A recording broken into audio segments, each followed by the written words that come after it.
Una de las cosas que cabe recordar antes de pasar al segundo tema, que es la relación de Cristo con la Trinidad. Antes de entrar en ese tema que es muy amplio y difícil y profundísimo, yo quiero recordaros que Cristo Jesús en el mundo manifestó su condición divino-humana en el hecho de los milagros. ¿Cristo hizo milagros o no? Claro. Y la pregunta que hay que formularse es, ¿los milagros que hizo Jesús fueron hechos en el poder del Espíritu o fueron hechos en el poder de su persona divina?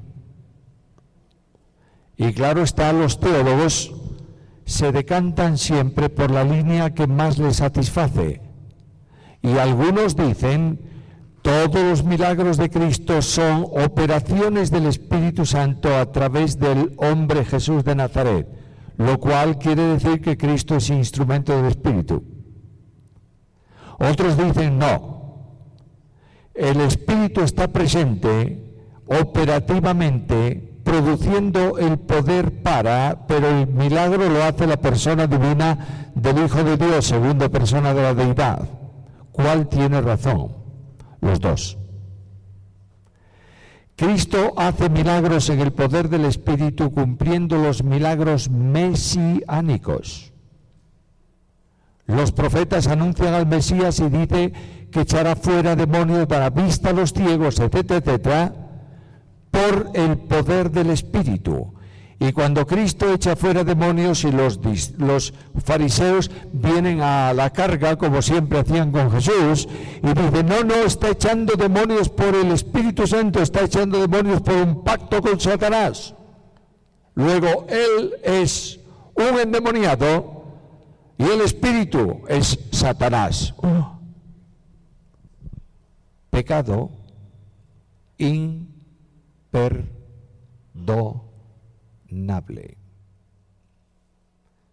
Ese pecado imperdonable no puede repetirse hoy.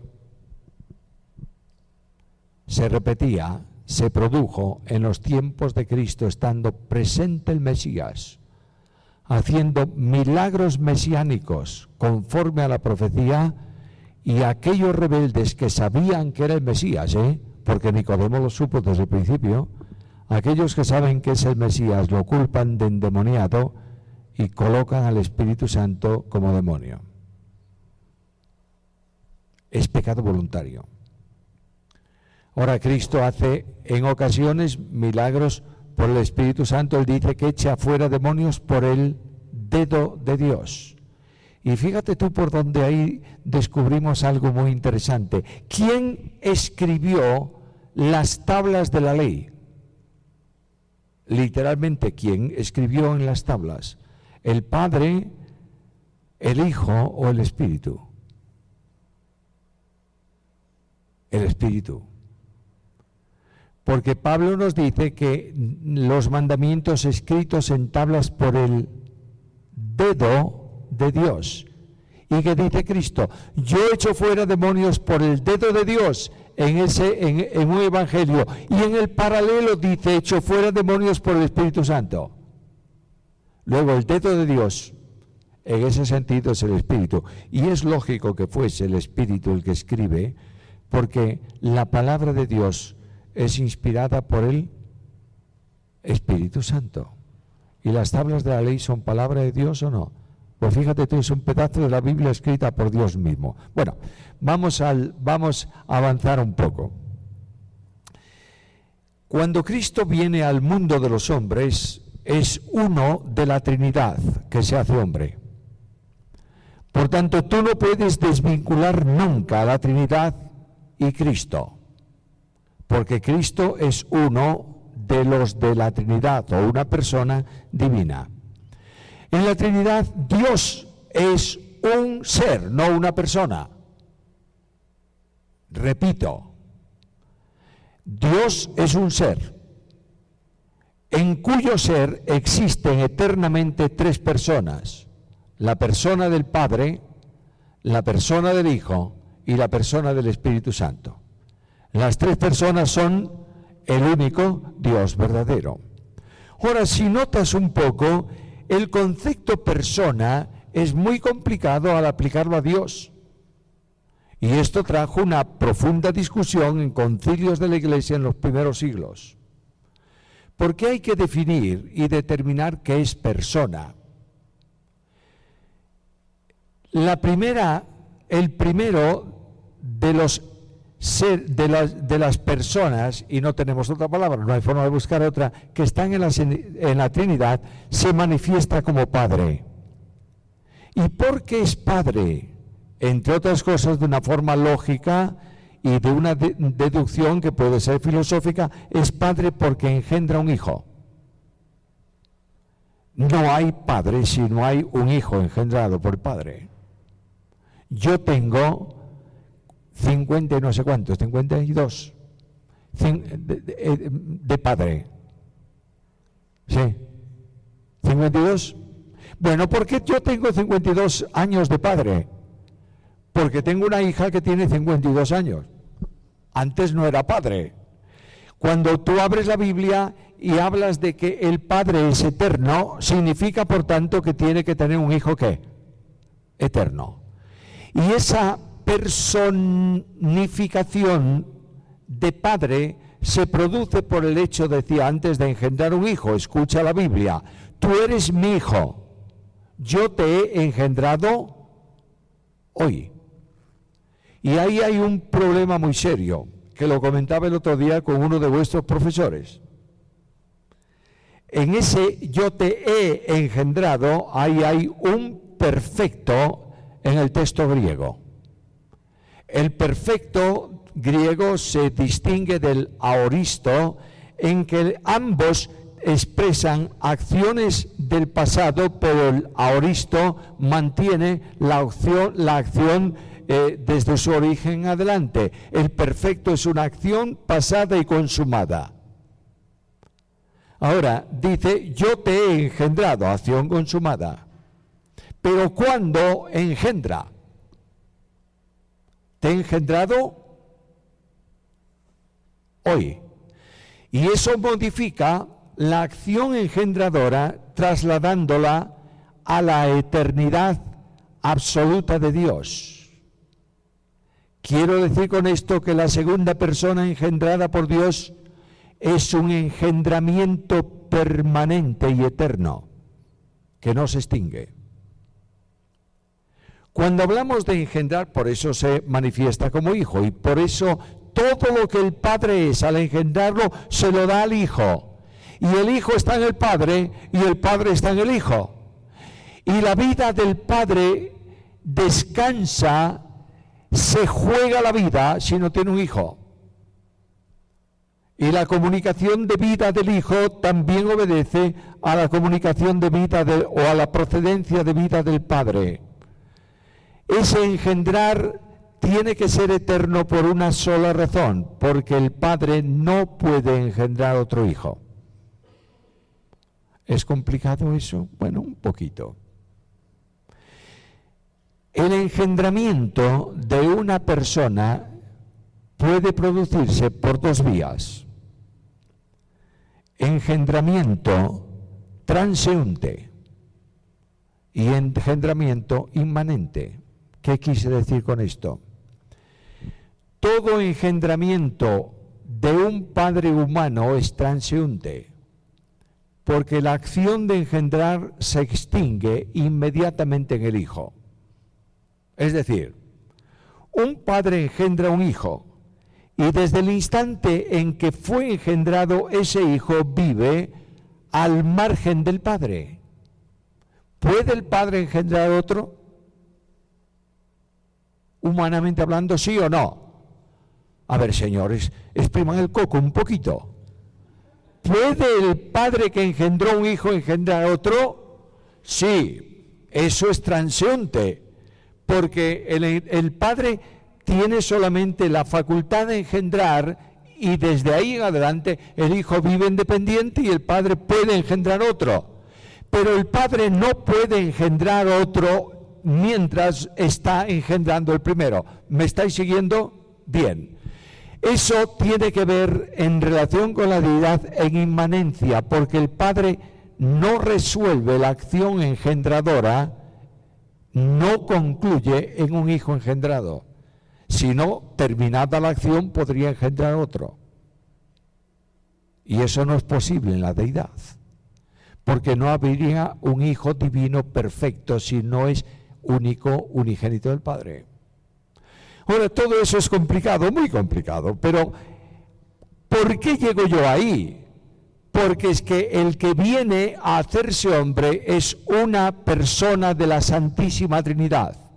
Y os dije antes que ese engendrar del Hijo se produce por vía mental, porque es el Verbo, mientras que la manifestación personal del Espíritu Santo se hace por vía afectiva, porque expresa el amor del Padre y del Hijo, que se personifica en el Espíritu Santo. Ahora, ¿y qué viene? ¿Por qué tanto lío entre cristología y espiritualidad trinitaria? Bueno, por una razón esencial. Porque ninguna persona de la deidad puede desplazarse de la deidad y convertirse en persona independiente. Las personas divinas son individuales, pero no independientes. Porque ninguna persona divina puede vivir en independencia de las otras personas en razón de la comunicación de vida. La vida de cada una de las personas divinas es la misma que la de las otras. Por tanto, la interrupción de relación entre una persona y otra traería como consecuencia la interrupción de la vida divina. La vida de la segunda persona procede no por origen, sino por procedencia de la primera. Y la vida de la tercera procede no por origen, sino por procedencia de la primera y de la segunda. Ahora, esto nos lleva a algo muy importante, muy capital, y es que cuando Cristo viene, dejármelo decir en una palabra, en un lenguaje de andar por casa, arrastra consigo a la Trinidad a la experiencia del hombre. Y esta Trinidad Santísima se involucra y viene al hombre a través de Cristo y en Cristo. Porque el Espíritu Santo vive en el templo, en el naos de Dios, que es la Iglesia y el creyente. ¿Y quién vive en el corazón del creyente? El Espíritu, solo. En el corazón del creyente está la Santísima Trinidad. El Espíritu como persona residente que hace visible en la experiencia del creyente y en la revelación ante el mundo y ante los ángeles de la realidad del cristiano como templo de Dios. Pero cada una de las personas divinas han venido a esa residencia. Y Cristo dice que el que me ama, mi Padre le amará. Y vendremos a Él y haremos con Él morada. Luego, en el santuario de Dios está presente Dios. E indudablemente el Espíritu Santo es la manifestación gloriosa de Dios en su santuario hoy. De la misma forma que la expresión de la gloria de Dios, Pablo lo dice, que en Cristo habita personalmente, ¿qué? La plenitud de la deidad. Y cuando Juan ve a Cristo, en Cristo como unigénito del Padre, ¿ve la gloria del Padre o no? Y vimos su gloria como del unigénito del Padre. Ahora, dentro de la relación trinitaria tenemos un problema enormemente serio, irresoluble, en totalidad, que es la experiencia de la muerte espiritual de Cristo. Os decía antes que la muerte no es un término, sino un estado de separación. Ahora, Cristo viene al mundo para sustituirnos vicariamente a los hombres y por su muerte obtener nosotros vida y vida eterna. Cuando Cristo está en Getsemaní, y esto es algo que tenemos que tener claro, y es que la limitación de la naturaleza humana de Cristo impide a esa naturaleza tener conocimiento supremo de todo. Y alguien me dice, qué barbaridad, ¿cómo es esto? Por causa de esa limitación, el hombre Jesús de Nazaret no conoce como hombre todo. ¿Quieres un ejemplo? Cristo llega a la tumba de Lázaro. Lázaro está enterrado. Y de pronto, después de un tiempo muy tenso con las hermanas y con la gente que está allí a su alrededor, ¿qué dice Jesús? ¿Dónde le habéis puesto? ¿Qué está preguntando? ¿Dónde está la tumba? ¿Como Dios sabe dónde está la tumba? Sí, naturalmente. Como hombre, limita ese conocimiento solo, el conocimiento sobrenatural, lo limita solo a lo que es necesario para el ministerio sobrenatural del Hijo de Dios en la tierra.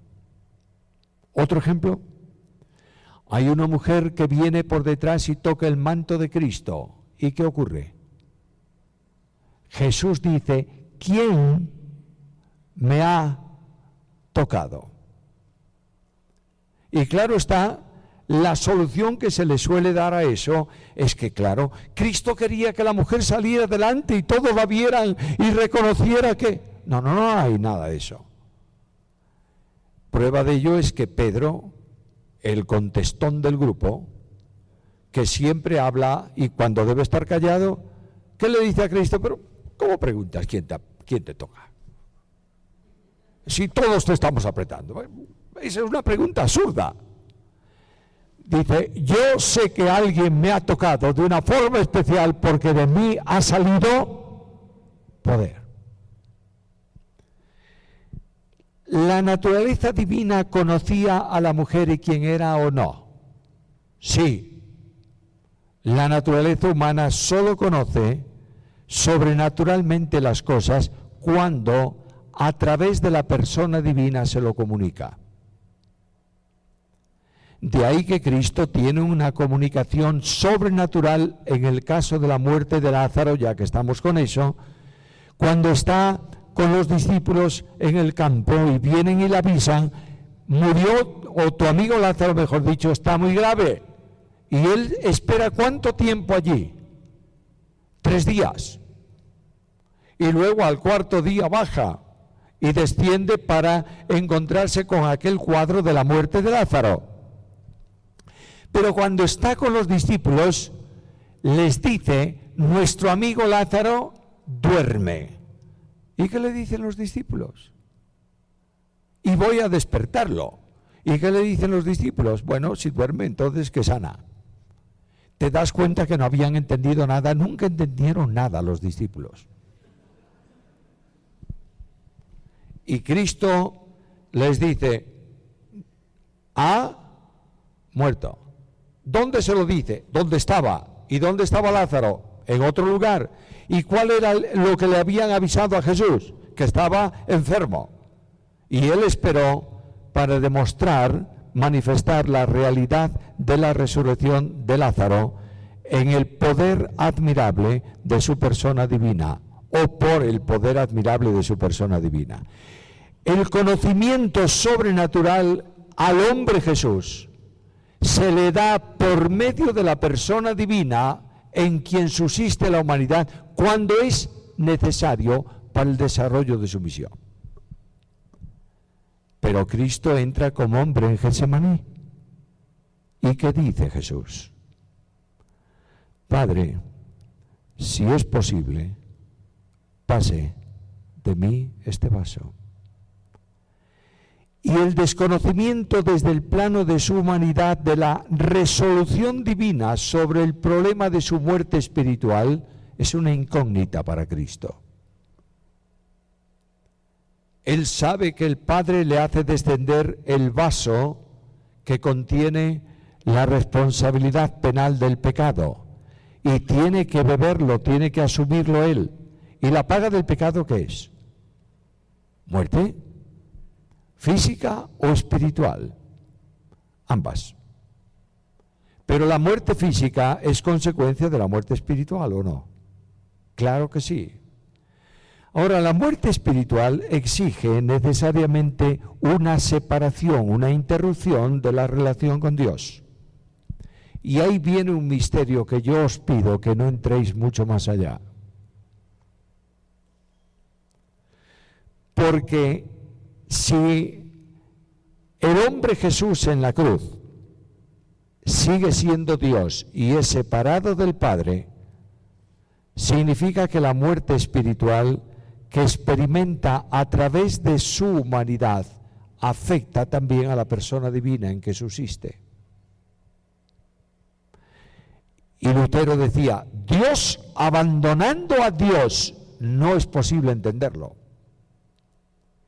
Ahora, Dios tiene que interrumpir una relación directa con su Hijo cuando éste es cargado con el pecado del mundo y desciende sobre él la ira de Dios y es hecho por nosotros maldición, para que nosotros seamos hechos bendición de Dios en él. Ahora, yo quisiera ilustrar esto de esta manera. Juan dice que en el principio era el Verbo y el Verbo era con Dios, estaba frente a Dios, ¿verdad? Y de pronto en ese diálogo de comunión eterna entre la primera y segunda persona de la deidad, Dios crea, el Dios Trino crea, y todo cuanto crea se sustenta en medio de esa misma dimensión de conversación espiritual. El Hijo pone su mano sustentadora para sustentar todo el universo, pero la relación fraterno-divino, paterno,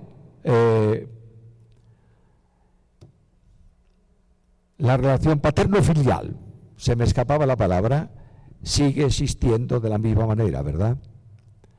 Ahora, un día en la historia del hombre, el hombre se sale de esa frontalidad de comunión con Dios y da vuelta y por el pecado se sitúa a espaldas de Dios, le da las espaldas. En la cruz del Calvario, el Padre gira y da espaldas al Hijo para que se produzcan las horas de tinieblas y la experiencia de la muerte espiritual. Y cuando el Padre da espaldas al Hijo, ¿con quién se encuentra de frente? Con el mundo que estaba a sus espaldas. Y se produce la reconciliación. Y Pablo dice que Dios estaba en Cristo reconciliando consigo al mundo. Escúchame, por favor. No eres tú el que te reconcilias con Dios. Es Dios que te ha reconciliado. E indudablemente te encarga el ministerio de la reconciliación. Y te dice, Dios ha hecho la obra, ahora reconcíliate con Él, en el sentido de acepta la obra que Él ha hecho y cree en Cristo. El Dios de la Biblia nos manda, y Pablo dice, rogamos en nombre de Cristo, reconciliaos con Dios. ¿Quién ruega? ¿Dios o el que predica? Dios no ruega por nada. Dios es soberano, Dios manda. Y prueba de ello es que en la predicación del mensaje de salvación del Evangelio de la Gracia en Atenas, ¿qué dice? ¿Cómo concluye Pablo? Ahora Dios manda a todo hombre en todo lugar que se arrepienta. No ruega, manda. El que ruega es el que predica, sabiendo cuáles son las consecuencias que trae el rechazo del mensaje de Dios. ¿Lo entendéis o no? Algunos no, veo que no.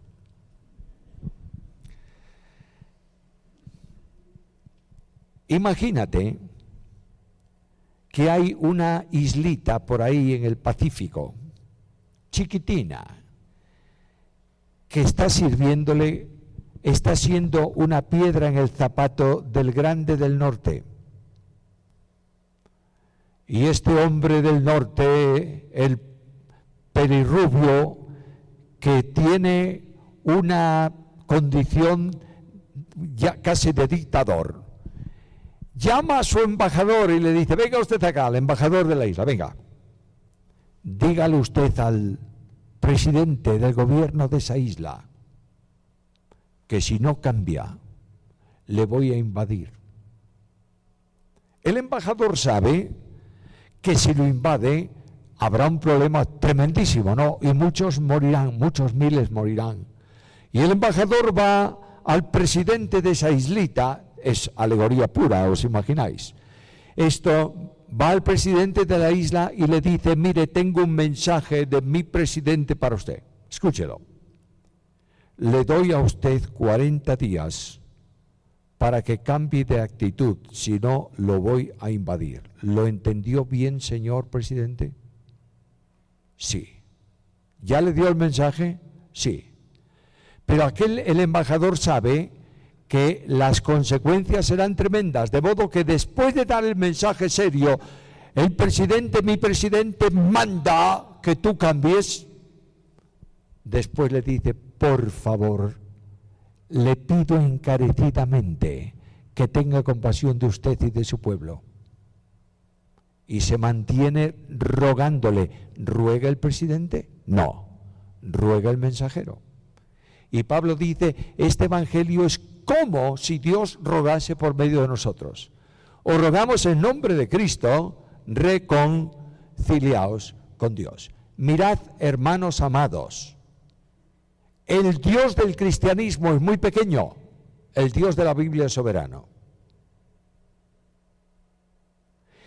Cree, predica, mantente en la soberanía. El Dios de la soberanía estableció la salvación en soberanía. El Dios de la soberanía envió a su Hijo al mundo en soberanía. El Dios de la soberanía determinó que su Hijo fuese un hombre para morir por los hombres en la cruz. El Dios de la soberanía estableció el tiempo en que había de cumplirse. El Dios de la soberanía llama al hombre a salvación. El Dios de la soberanía en soberanía otorga la salvación al que cree, sustenta la salvación, santifica al hombre y glorifica al pecador porque es soberano. ¿Lo crees o no? Predícalo.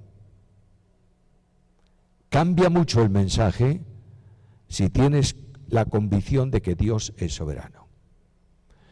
Ahora volvemos un momento a la cristología trinitaria.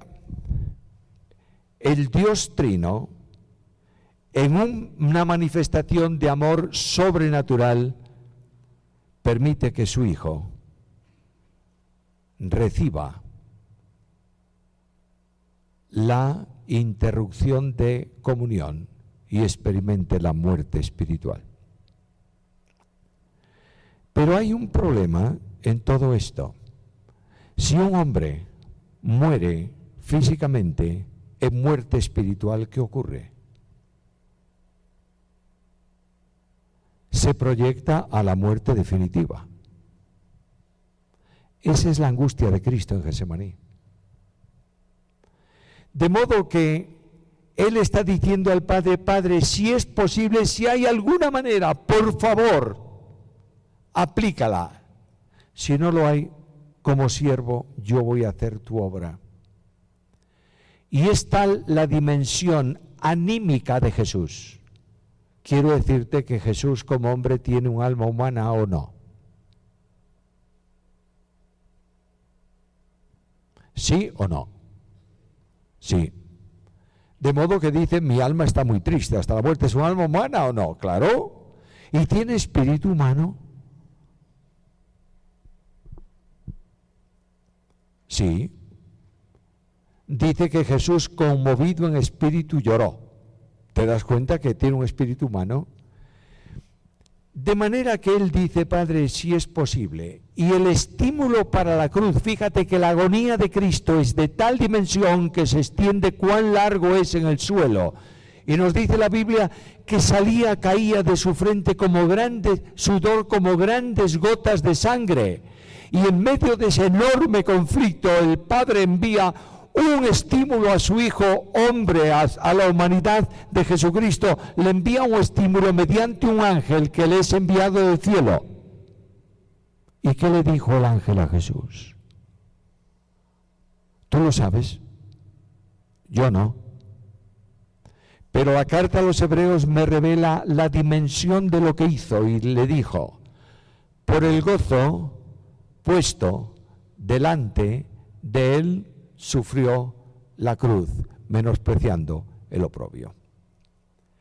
Ahora, el misterio de esas horas de tinieblas es tremendo, pero se va a producir la restauración de la comunión del Padre con el Hijo antes de que las horas de tinieblas se extingan totalmente o cuando empieza a vislumbrarse de nuevo la luz. Durante las horas de tinieblas, Cristo está cumpliendo una profecía, y es la profecía de que como oveja delante de sus trasquiladores enmudeció y no abrió su boca. Hay silencio en esas 3 horas de tinieblas. Solo es al final de las 3 horas de tinieblas que Cristo vuelve a hablar y comienza a recitar ¿qué salmo?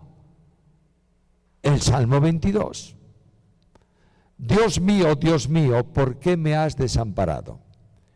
Esa pregunta retórica del final del versículo puedes traducirla perfectísimamente como una expresión de admiración, no de interrupción.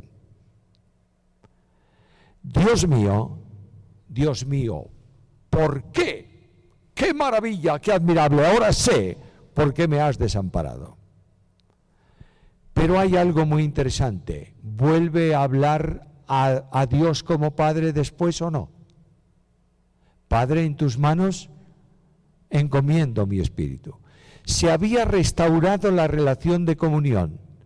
Por tanto, Cristo es en todo igual que los hermanos. Nosotros nacemos muertos en pecados, somos resucitados espiritualmente cuando creemos, moriremos físicamente y seremos resucitados después. Esto ocurre en la cruz. Cristo muere espiritualmente, es resucitado espiritualmente en comunión con el Padre, muere físicamente y es resucitado después de la tumba. Dios determina que seamos igual que su Hijo. Ahora, esas horas de soledad y de angustia, nadie puede imaginarlo. Y tengo un problema. ¿Sabéis cuál es el problema?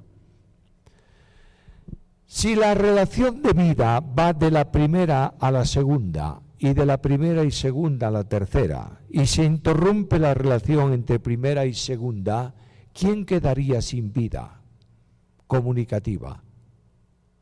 La tercera. No me entendisteis nada. Tú tienes un enchufe múltiple, una regleta que tiene 3 enchufes. Tiene el cable que conecta a la corriente.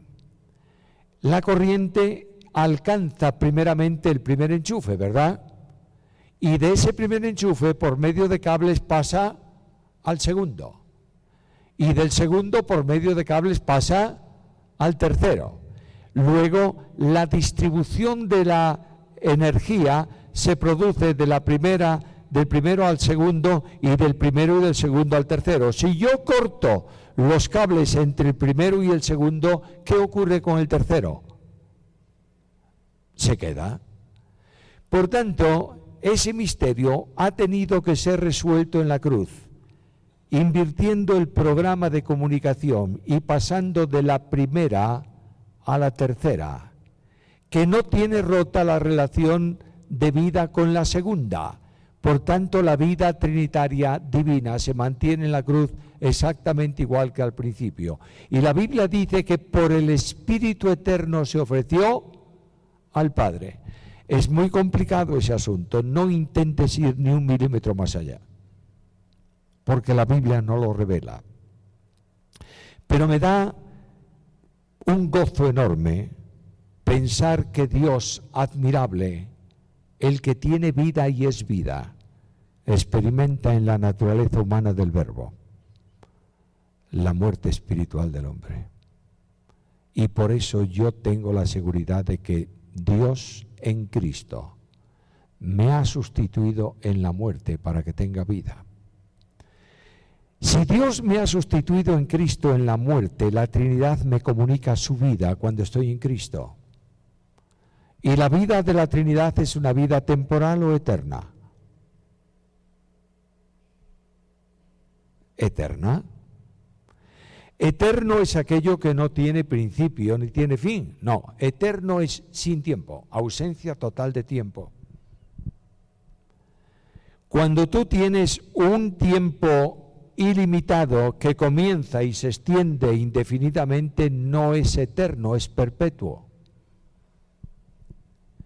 Pero la vida que yo recibo no se me regala, no se me otorga, no nace una vida nueva en mí cuando creo. Se me comunica una vida que ya existe, que es la vida eterna.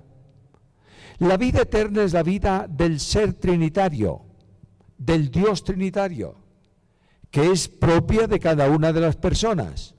Pero la vida de Dios, lo comenté esta mañana, me parece, o no sé cuándo, subsiste, se sostiene, no subsiste, se sustenta en dos grandes elementos: su esencia y su naturaleza.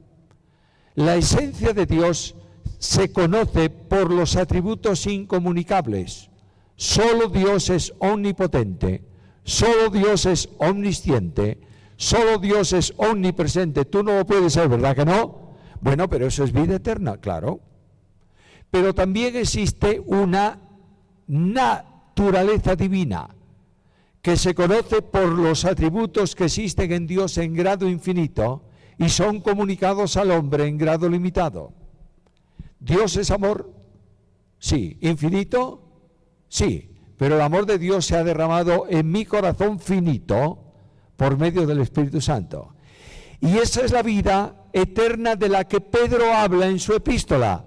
Habéis sido hechos participantes de la divina ¿qué? Naturaleza. Luego, la vida de la Trinidad Santísima, que es la vida eterna de Dios, viene a ser tu vida y la mía. ¿Lo entiendes? Desde que tú has creído en Cristo, la vida eterna es tu vida natural. Y disfrutas de la vida eterna no solo cuando estés en el cielo, sino cuando estás en la tierra. Si esa vida eterna que tú puedes participar es expresada por atributos comunicables, significa que todos ellos tienen que manifestarse en ti. Porque la vivencia de la vida eterna es la vivencia real de esas perfecciones de Dios que pueden ser experimentadas por ti. ¿Dios es amor? Sí. ¿Y tú tienes la obligación de qué? De amar. ¿Dios es justo? Sí. ¿Y tú tienes que ser justo? ¿Dios es santo? Sí. ¿Y tú tienes que ser santo? Ahora, esa santidad absoluta de Dios, perfecta en el seno trinitario, viene a tu experiencia por la vivencia directa de Jesucristo en tu vida. Pablo dice, para mí el vivir es Cristo. Y dice algo más. Con Cristo estoy juntamente crucificado y ya no vivo yo, mas vive Cristo en mí. ¿Y qué pasa? ¿Qué ocurre con eso? Y lo que ahora vivo en la carne, es decir, en el devenir diario, en la vida diaria, lo vivo en la fe del Hijo de Dios, no en la fe en Él. Por supuesto, crees en el Hijo de Dios. La fe que marcaba dinámica de vida en Jesús es la fe que marca dinámica de vida en ti. Cristo dijo, yo no hago nada que el Padre no me mande. Yo no hago nada que no tome o no haga del Padre. Por tanto, hay una vida de dependencia, ¿no es esto? Y fíjate que al final de la vida, Cristo, de la vida ministerial de Cristo, Cristo viene a la presencia de su Padre como dueño que le envía para hacer la obra y dice, Padre, ¿ha acabado qué? La obra que me diste que hiciera. Dejadme recordaros, seguro que lo sabéis, algo de ese capítulo de Juan, y voy a terminar. Alguien dice, menos mal. Bien, voy a terminar. La oración de Juan 17, ¿qué tipo de oración es? ¿Es una oración intercesora? Sí, seguro. ¿Es una oración sacerdotal? también. Pero es esencialmente una oración de rendición de cuentas. El siervo viene y dice al dueño: Padre, he acabado la obra que me diste que hiciera. Y Cristo dice al Padre: ahora, Padre, esta obra que tú me diste y que yo he terminado tiene una consecuencia en el tiempo. Y Cristo presenta ante el Padre 10 características que quiere que tenga la Iglesia. Ya os he pegado una patada a la estantería, ¿no? Porque hay muchos que dicen que la Iglesia no está en los Evangelios. Es que no han leído con calma el capítulo 10 del Evangelio según Juan. Padre, yo no quiero un pueblo religioso, quiero un pueblo con vida nueva, y la vida eterna es que te conozcan a ti. Padre, yo no quiero un pueblo formado por tribus que se pelean y se van. Quiero una unidad exactamente igual que la nuestra en ellos. Y ahí hay 10 cosas que Cristo presenta sobre la Iglesia que viene, porque hay algunos que han creído y otros que creerán en ti por la predicación de ellos. Está hablando de la Iglesia. Y hay algo enormemente interesante ahí en esa oración, y es que la unidad de la Iglesia es la misma unidad trinitaria. Para que sean uno, Padre, como yo soy uno en ti y tú en mí, yo en ellos, para que sean uno en nosotros. La operación intratrinitaria que mantiene la vinculación entre personas divinas en el seno de la Santísima Trinidad se traslada a la experiencia de vida de cada creyente para que ese mantenimiento unitario que existe en la deidad sea la experiencia de mantenimiento unitario de la Iglesia de Cristo en la tierra. Por eso nunca se habla de la unidad ecuménica de la Iglesia. Se habla de la unidad del Espíritu. Y esa unidad del Espíritu se puede experimentar solo en aquellos que pueden vivir en paz, porque la paz es la relación entre el hombre y Dios por Cristo Jesús. Y Cristo dijo a los suyos, y termino de verdad ahora: la paz os dejo. Pero añade algo más: mi paz os doy. ¿Cómo es posible eso? ¿Puedes tú vivir la paz de otro? No. Porque tampoco puedes vivir la vida de otro, ¿verdad? No. Pero Cristo dice: la paz que yo siento esta noche en el plano de mi humanidad, os la regalo. No tengo otra cosa que regalaros, os la regalo. Y esa paz la vives en la medida en que vivas a Cristo. Por eso el núcleo del Nuevo Testamento y el núcleo de la vida es Cristo. Y solo Cristo. Y nada más que Cristo. Y si tú te mantienes en una relación lejana de Cristo, no puedes encontrar nada, y mucho menos poder, para vivir la vida cristiana. Porque el poder de Dios para tu vida está en Cristo. Y Pablo dice: todo lo puedo ¿en quién? En Cristo. Y el Espíritu Santo te comunica el poder. ¿Qué poder? El poder de Cristo. Y el Espíritu Santo produce en ti el gozo. ¿Qué gozo? Para que mi gozo sea perfecto en ellos. El gozo de Cristo. Por tanto, y con esto de verdad cierro el asunto trinitario. Mira, el Dios de la gloria, dice Santiago, que es el Padre de las luces, y de él viene todo don perfecto y toda dádiva buena, ¿verdad? Pero todo lo que sale de Dios, como de Dios mismo, en la potencialidad divina, no es posible que valga para ti si no pasa por el único mediador entre Dios y los hombres, que es Jesucristo, hombre. Y la Biblia dice que el Espíritu Santo tomará de lo de él y os lo hará saber. La pregunta que quiero dejarte esta noche para que no duermas mucho es esta. ¿Dónde está Cristo en tu vida? ¿En dónde está? Porque si sabemos mucho de cristología y de espiritualidad trinitaria y no sé de cuántas cosas más, y solamente tenemos los datos aquí en la cabeza, tenemos un corazón frío que no vale para nada. La teología solo, como ciencia, no resuelve ningún problema de la vida cristiana. Es cuando el Espíritu de Dios toma esos datos de la Biblia y los baja a tu corazón y te orienta en el camino del seguimiento de Cristo, que tú eres más que vencedor, por medio de aquel que nos amó. Hermanos queridos, os desafío a estudiar la Biblia y os desafío a estudiar cristología. Oye, estudiar, no olerla por encima, estudiar. Y eso requiere muchísimas horas de trabajo y de estudio.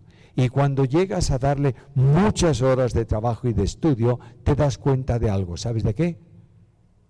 De que no sabes nada de cristología. Y es necesario aproximarse a la Biblia con humildad, diciendo: Señor, háblame, yo escucho. Que Dios os dé un curso a los de primero fantástico, y a los de segundo también, y a los de tercero, y estos de primero, cuando terminen el tercer curso, digan: bueno, hemos estudiado cristología un rato largo y sabemos mucho. No lo digas. Una vez en el instituto estaba el doctor Lacueva dándome una clase y me dijo: Samuel, realmente sabemos un rato largo de cristología, ¿verdad? Yo no dije ni una palabra. Y él me volvió a preguntar lo mismo, y yo calladito. Y me miró y dijo: está bien que calles, porque te voy a decir que tú y yo no sabemos nada de cristología. Hermanos, seamos humildes, por favor, porque Dios resiste al soberbio, da gracia al humilde.